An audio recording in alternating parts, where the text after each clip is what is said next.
noite, igreja. Boa noite. Graça e paz do Senhor Jesus. Amém? Bendito é o nome do Senhor. Queridos irmãos, no dia 15 de setembro, que foi quando nós finalizamos ali toda a retirada dos móveis, equipamentos de som ali da nossa igreja, foi o último culto que eu tive a oportunidade de ministrar. E hoje, aqui no último culto, estou tendo a oportunidade de ministrar também.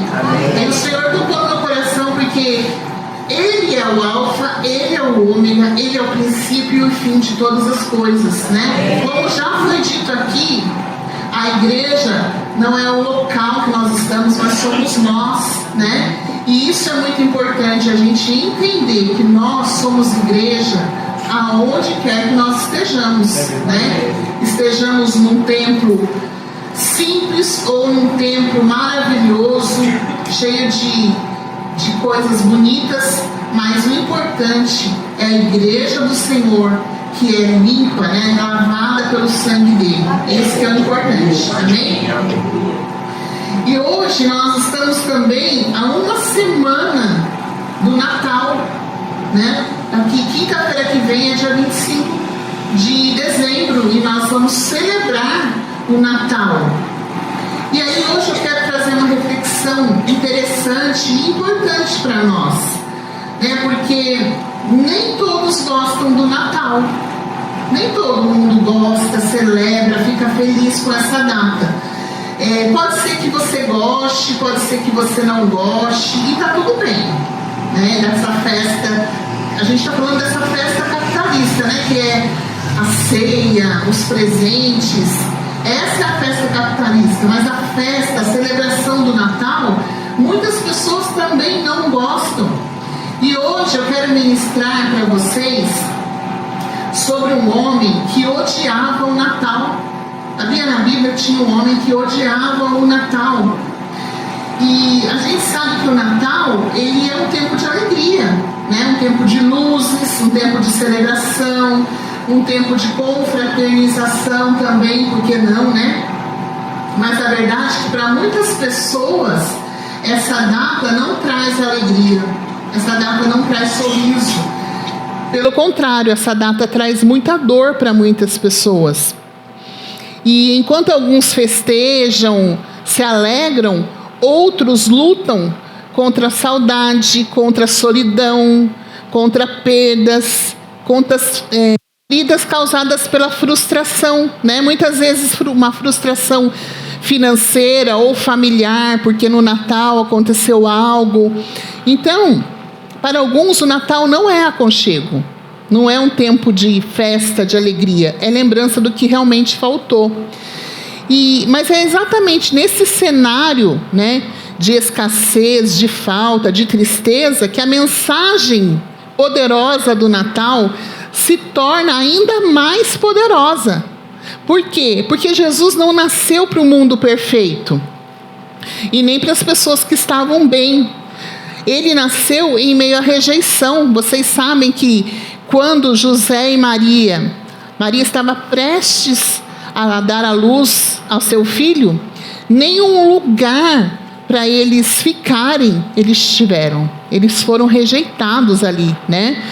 Mas o Senhor providenciou a simplicidade de um estábulo, né? E Jesus foi colocado numa manjedoura, num lugar que era onde colocava as comidas dos animais. Então você veja que o Senhor Jesus nasceu, né? Essa data do Natal é celebrada em meio à simplicidade. E Jesus quer nos mostrar nessa noite que Ele veio justamente nesses lugares de tristeza, de dor, de rejeição, para trazer a alegria para nós, né? E é por isso que eu quero falar hoje sobre um personagem real que existiu, alguém que realmente odiava o Natal e fez tudo que pôde para tentar acabar com ele. Esse homem que eu vou falar, ele teve um papel relevante nos acontecimentos que cercaram o nascimento de Jesus, mas ele raramente é lembrado nessa época. Será que você sabe aí de quem eu estou falando? Eu estou falando, meus irmãos, do rei Herodes. Renata, você vai pregar sobre Herodes? Não, eu não vou pregar sobre ele, mas eu vou citar o que ele sentia, né? Algo que a gente pode trazer para a nossa vida, para a nossa atualidade aqui, dizer, será que eu não tenho me comportado como esse rei? Eu vou falar um pouquinho sobre ele. Essa história está registrada no Evangelho de Mateus, capítulo 2. Você pode abrir aí comigo? Herodes, ele foi um homem que de fato odiava o Natal. Odiava o Natal demais. Ele rejeitava completamente o nascimento do verdadeiro rei. Ele não podia nem imaginar, porque havia uma profecia que diria que um homem ia nascer e ele ia reinar. E Herodes, como era o rei, ele não queria saber disso. Ele falava assim, essa criança que vai nascer vai tirar o meu trono. Então ele odiava isso, essa questão. E à medida que nós vamos estudar hoje, falar sobre a postura de Herodes, tudo que o comportamento dele, nós também devemos olhar para nós mesmos e examinar as nossas atitudes, garantir que a forma como celebramos o Natal seja agradável a Deus, né? Nós vamos celebrar o Natal. Todos os cristãos comemoram e celebram o nascimento de Jesus, porque veio nos trazer salvação. Mas a gente precisa garantir que a forma que a gente celebra o Natal está agradando de fato o Senhor. Amém? Então nós vamos ler o texto que está lá em Mateus 2. Eu vou ler a partir do verso 1. E como o texto é um pouco extenso, eu vou pular alguns versículos, mas está tudo aí, tá, irmãos? Depois que Jesus nasceu em Belém da Judéia, nos dias do rei Herodes, magos vindos do Oriente chegaram a Jerusalém e perguntaram: onde está o recém-nascido rei dos judeus? Vimos a sua estrela no Oriente e viemos adorá-lo. Quando o rei Herodes ouviu isso, ficou perturbado. Perturbado, irmãos, ele ficou muito perturbado, e com ele toda a Jerusalém. Tendo reunido todos os chefes dos sacerdotes do povo e os mestres da lei, perguntou-lhes onde deveria nascer o Cristo. E eles responderam: em Belém da Judéia, pois assim escreveu o profeta. Mas tu, Belém, da terra de Judá, de forma alguma és a menor entre as principais cidades de Judá, pois de ti virá o líder que como pastor conduzirá Israel, o meu povo. Então Herodes chamou os magos secretamente e informou-se com eles a respeito do tempo exato em que a estrela tinha aparecido. Enviou-os a Belém e disse: vão informar-se com exatidão sobre o menino. Logo que o encontrarem, avisem-me para que eu também vá adorá-lo. Ele estava mentindo, irmãos. Eles não queriam adorar coisa nenhuma. Ele queria matar Jesus. Depois de ouvirem o rei, eles seguiam seu caminho, e a estrela que tinham visto no Oriente foi adiante deles. Ao entrarem na casa, viram um menino com Maria, sua mãe, e prostrando-se, o adoraram. Então abriram os seus tesouros e lhe deram presentes: ouro, incenso e mirra. E tendo sido advertidos em sonho para não voltarem a Herodes, retornaram à sua terra por outro caminho. Depois que partiram, um anjo do Senhor apareceu a José em sonho e disse-lhe: levante-se, tome o menino e sua mãe e fuja para o Egito. Fique lá até que eu lhe diga, pois Herodes vai procurar o menino para matá-lo. Quando Herodes percebeu que havia sido enganado pelos magos, ficou furioso e ordenou que matassem todos os meninos de 2 anos para baixo, em Belém e nas proximidades, de acordo com a informação que havia obtido dos magos. Então se cumpriu o que fora dito pelo profeta Jeremias. Ouviu-se uma voz em Ramá, choro e grande lamentação. É Raquel que chora por seus filhos e recusa ser consolada, porque já não existem. Você está vendo como esse rei Herodes odiava o Natal? Ele tinha muito medo de perder o seu trono. E um resumo dessa passagem que nós acabamos de ler é que Jesus nasceu em Belém, os magos do Oriente vieram adorá-lo, trazendo presentes para ele. Herodes ficou perturbado ao saber do nascimento de um novo rei e consultou os líderes religiosos sobre a profecia. Ele pediu aos magos que encontrassem o menino e depois lhe informassem que querer adorá-lo, fingindo, né? E avisados em sonho, como Deus é maravilhoso. Avisados em sonhos, os magos voltaram para casa por outro caminho, sem passar por Herodes. E José e Maria e Jesus fugiram para o Egito por orientação de um anjo, cuidado do Senhor, né? Protegendo Jesus da ira de Herodes. Herodes, enfurecido, ordenou a morte de todos os meninos de até 2 anos em Belém, cumprindo a profecia de Jeremias 31:15. Então vocês veem, irmãos, como esse rei era cruel. Ele mandou matar todas as crianças porque ele temia perder o seu reinado, perder o seu trono. E por vezes, meus irmãos, muitas vezes nós temos nos comportado exatamente como Herodes, sabia?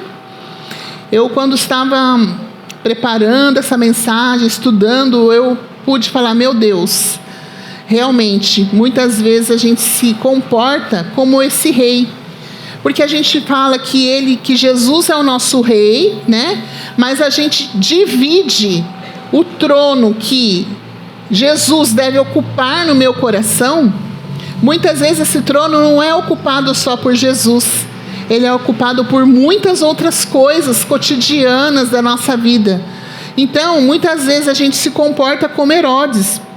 O problema é que nós dizemos que ele reina, né? Nós cantamos que ele reina, que ele é o nosso rei, nós celebramos o nascimento, mas nós nos incomodamos profundamente quando esse reinado ameaça o nosso controle, a nossa vontade, o nosso estilo de vida.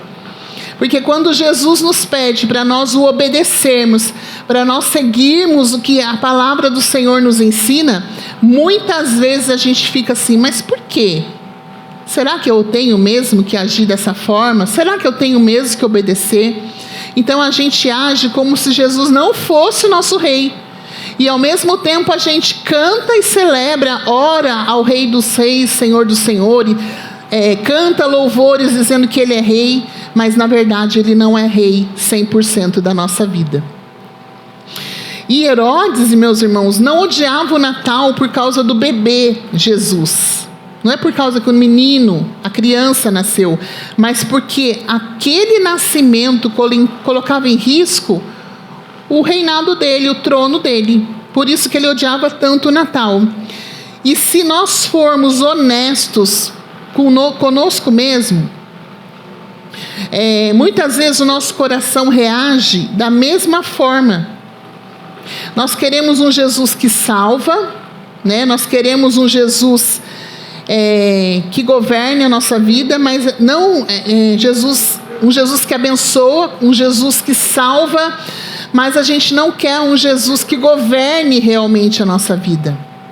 Muitas vezes a gente quer um Jesus que fique ali na manjedoura, quietinho ali, mas ele não tem poder para ser o nosso rei de verdade, reinando e governando as nossas vidas. Então é isso, essa reflexão nessa noite, a gente precisa refletir seriamente sobre o que significa viver realmente como cidadãos do reino de Deus. Reconhecer Jesus como rei vai muito além das palavras. Exige uma vida rendida aos pés dele. Não adianta somente cantarmos, orarmos, dizermos que ele é rei. A gente precisa viver uma vida rendida ao Senhor de verdade. Amém, irmãos? Então, nesse Natal de 2025, daqui uma semana, eu quero confrontar você a encarar essa verdade. Se Jesus é rei, então ele tem direito sobre tudo. Não tem? Ele é rei, ele tem direito sobre tudo. E aí, nessa noite, nós vamos falar aqui sobre 3 implicações práticas dessa confissão na nossa vida. Se ele é rei, nós temos 3 implicações que a gente precisa pensar e colocar em ação na nossa vida. E para você não esquecer os tópicos que eu vou falar aqui, tem palavras-chave desses tópicos que iniciam com a letra S. S de Salvador, S de Senhor. Amém? O primeiro tópico é súdito. O segundo tópico, submissão e sabedoria. Terceiro tópico, súdito, submissão e sabedoria. Amém? Então, o primeiro tópico aqui, a primeira implicação, você precisa ser um fiel súdito do Rei Jesus. Sabe o que é súdito, irmãos?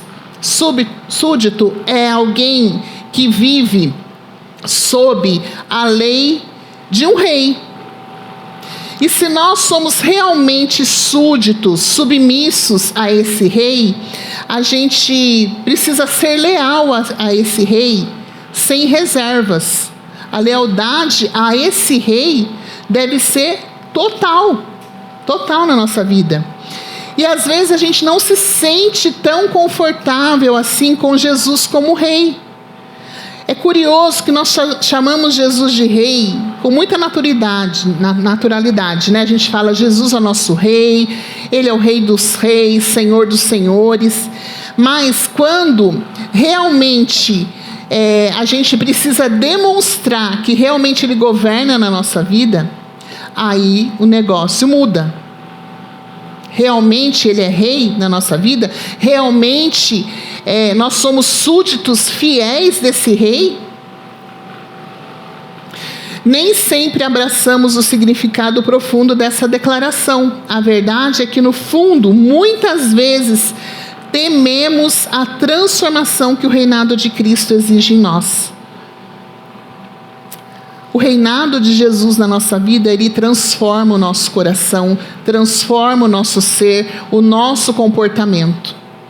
E reconhecer Jesus como rei não é somente um título bonito, é admitir realmente que Jesus tem autoridade sobre a nossa vida, né? Sobre as nossas escolhas, sobre os nossos desejos, sobre os nossos caminhos. Isso realmente é ser um súdito fiel. É dizer que ele realmente tem autoridade sobre a nossa vida. É viver como cidadãos do seu reino, submetidos à sua vontade e não à nossa vontade. Por isso, nesse Natal de 2025, eu quero convidar você a refletir com sinceridade. Será que eu estou realmente vivendo sob o reinado de Jesus? Ou apenas eu uso um título rei, sem permitir que ele governe a nossa vida? Será? O Senhor Jesus diz lá em Lucas 14, verso 26, diz assim, olha, se alguém vem a mim, Jesus dizendo, se alguém vem a mim e não aborrece o seu pai, a sua mãe, mulher, filhos, irmãos e irmãs, e ainda a sua própria vida, não pode ser meu discípulo. Então, irmãos, nós vamos ter, para provar que nós somos realmente súditos desse rei, nós vamos aborrecer muitas vezes o nosso pai, a nossa mãe, o nosso esposo, a nossa esposa, nossos filhos, nossos irmãos. Esse realmente é discípulo de Jesus. Então nós precisamos refletir, será que realmente eu estou dando o trono da minha vida para o Senhor Jesus e deixando Ele me guiar a minha vida, a minha jornada aqui na terra? Segundo, eu falei primeiro era súdito, o segundo era submissão. Você precisa se submeter à vontade do Rei Jesus. Nós precisamos nos submeter à vontade do Rei Jesus.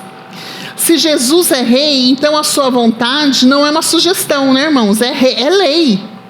Se Jesus realmente é lei, os mandamentos dele realmente é lei para nós. E nós precisamos seguir. Não significa, submissão, irmãos, não significa perder a liberdade. Não é isso. Submissão não é perder a liberdade, mas encontrar o verdadeiro propósito para o qual nós somos criados. Há um propósito do Senhor para cada um de nós, e nós precisamos entender qual é esse propósito. E a submissão, quando nós somos submissos, nós nos submetemos ao controle do Rei Jesus, a gente reconhece que Ele sabe o que é o melhor para nós. Ele sabe.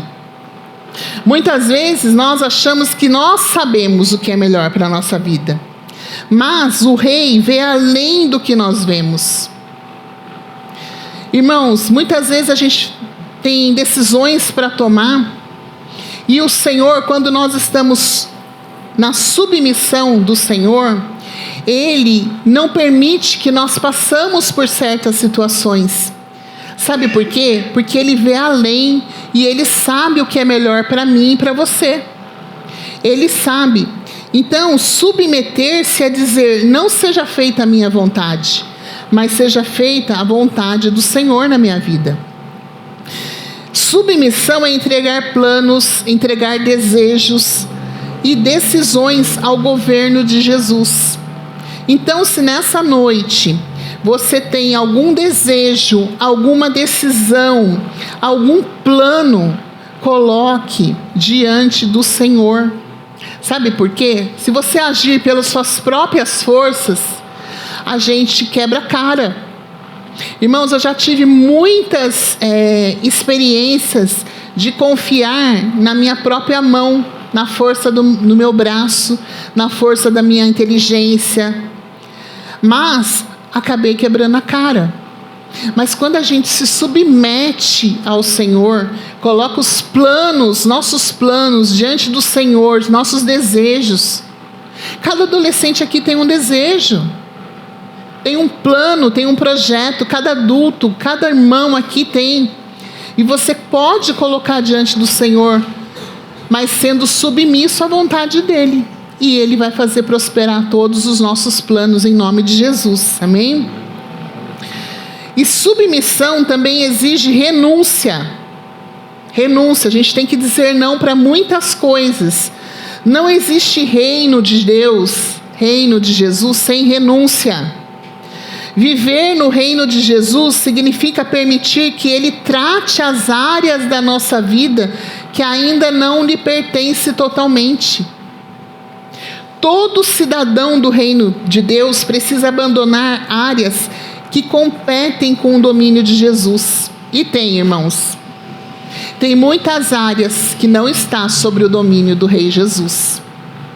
E se Jesus realmente é Rei, se realmente Ele nasceu na sua vida, o Natal chegou para você, você precisa abandonar certas questões que atrapalham você viver sobre o domínio de Jesus. Sabe o que é? Alguns exemplos para vocês. Orgulho, pecado escondido, relacionamentos destrutivos, decisões egoístas, você só pensa em você, não pensa no seu próximo, na sua família. Zonas da sua vida que você evita entregar ao Senhor. Isso não é submissão. Nós precisamos renunciar. E renunciar, irmãos, não é punição. Não é algo que você vai ser punido. Não, é uma libertação. Quando a gente entrega ao Senhor todas as áreas da nossa vida, a gente recebe dele a bênção e a vitória, como já foi ministrado aqui. A submissão também é diária. Não pode ser só hoje no culto de quinta-feira, porque a irmã Renata está pregando. A submissão, ela é diária, ela não é eventual. Vocês aí que estudam, às vezes quando falta a professora, vem a eventual, né? A eventual é o quê? Que vem de vez em quando. A submissão é diária, irmãos. Ela não é eventual. Não é um evento único, mas é uma disciplina. Disciplina é algo que você tem que fazer todo dia. Disciplina. Submeter-se hoje não garante submissão amanhã. Amanhã você tem que submeter-se de novo. E assim por diante. É preciso constância todos os dias. Alguns exemplos dessa submissão: orar antes de decidir, obedecer mesmo sem entender, ajustar comportamentos ao ensino de Cristo. Há muitos comportamentos nossos que precisam ser ajustados ao ensino de Jesus. E não estou falando aqui somente com adolescentes e jovens, mas com adultos também. Tem muitos comportamentos nossos que não condiz com a vida cristã. Isso eu falo para mim também, irmãos. Todos nós aqui precisamos nos submeter ao controle do Rei Jesus. Deixar a palavra do Senhor moldar o nosso caráter. E isso é muito importante. Submeter-se ao Rei produz alívio. Sabia? Produz um alívio para nós. Não produz opressão, produz alívio. Jesus, ele não domina a nossa vida por medo, mas por amor. E a vontade do Senhor sempre nos dá paz. Quando a gente está fazendo a vontade dele, o nosso coração fica em paz. A gente recebe direcionamento para todas as questões da nossa vida. A gente recebe proteção do Senhor. Crescimento, vida abundante. Sabe por quê? Porque o jugo do Senhor, ele é leve. Sabe o jugo? O jugo, irmãos, quem já foi de roça, já viu um jugo, que é algo que o cavalo leva nas costas. Deve ser pesado esse jugo do cavalo aí, do animal. Mas o jugo de Jesus, a Bíblia diz que o jugo do Senhor é suave, porque Ele caminha conosco. Então não é uma opressão. E a verdadeira prova de que nós somos submissos ao Senhor, de que nós nos submetemos a Jesus, é a obediência. É a obediência que vai dizer se você é submisso ou não. Então não basta cantar, orar ou declarar Jesus como Rei. Precisamos ser submissos ao Senhor. E se Jesus é Rei, isso vai refletir na forma como nós vivemos e nós obedecemos às orientações de Jesus. O sinal que realmente diz que se nós estamos submetidos ou não ao Senhor é quando as suas palavras, as palavras do Senhor, se tornam as nossas ações. Amém?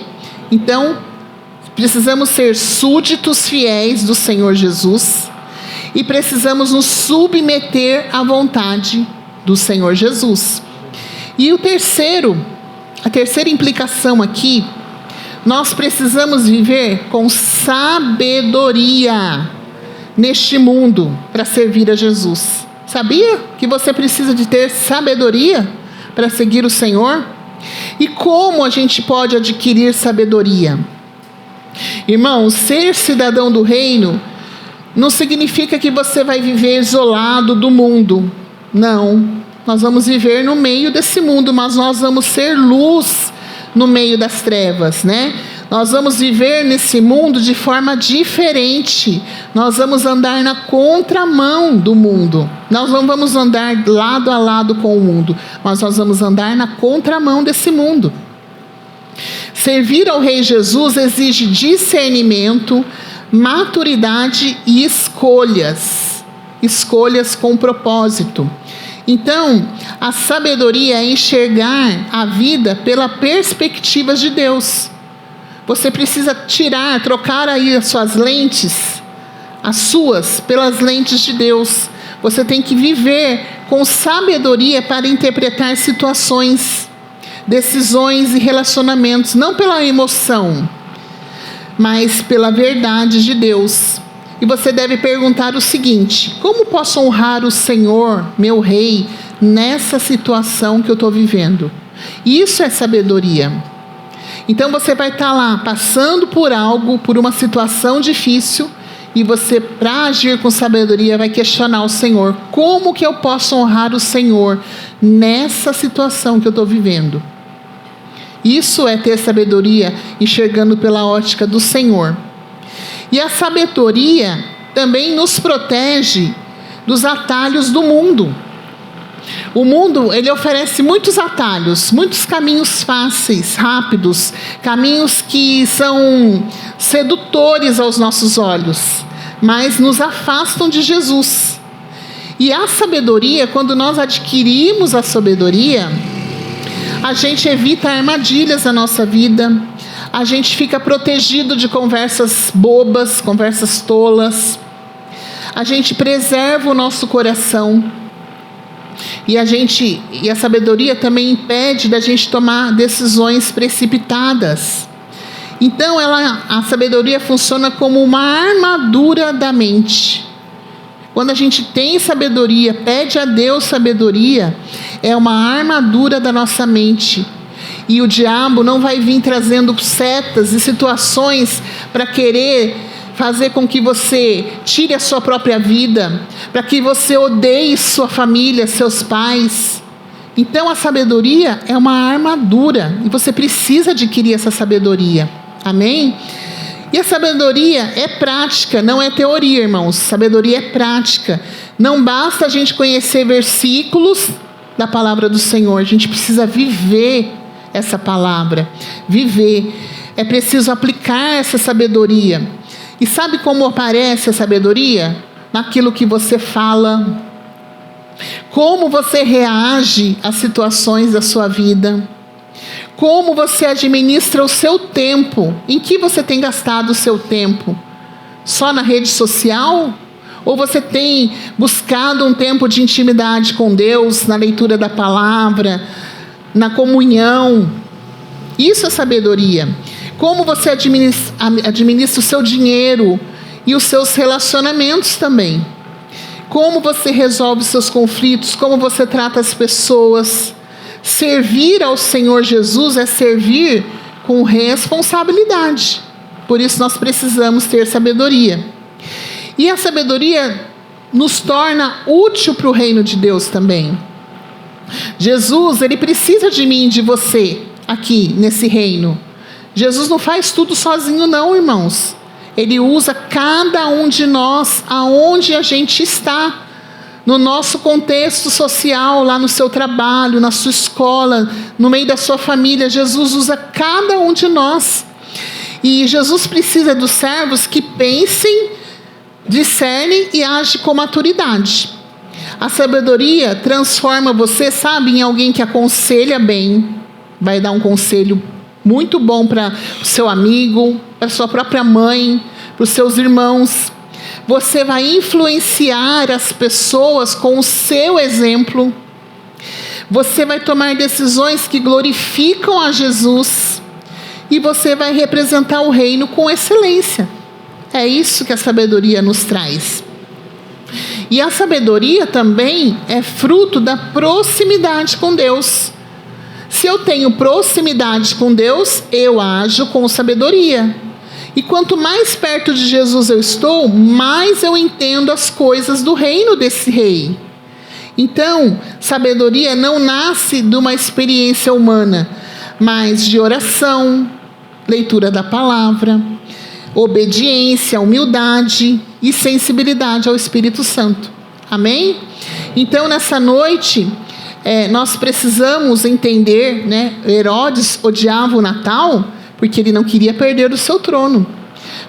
E nós, trazendo para o nosso contexto, nós precisamos entronizar Jesus na nossa vida cada dia mais, sendo um súdito fiel, nos submetendo à vontade do Senhor e tendo sabedoria.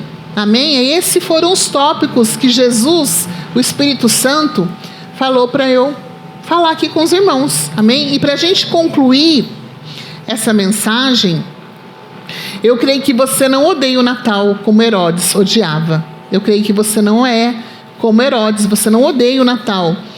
Porque Herodes estava tentando eliminar o rei, né, para proteger o próprio trono dele. Mas talvez você ainda não ame o Natal como Deus amou, entregando tudo, rendendo-se completamente, reconhecendo que o nascimento de Jesus mudou a história e precisa mudar a sua história também.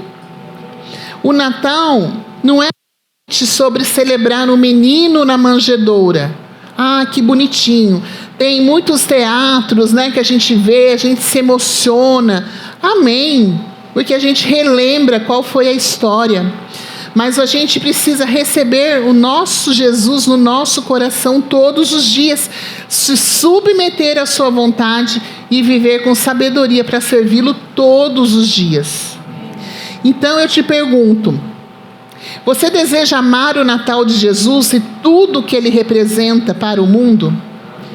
Para a gente amar o Natal, a gente precisa ter Jesus realmente como Rei da nossa vida.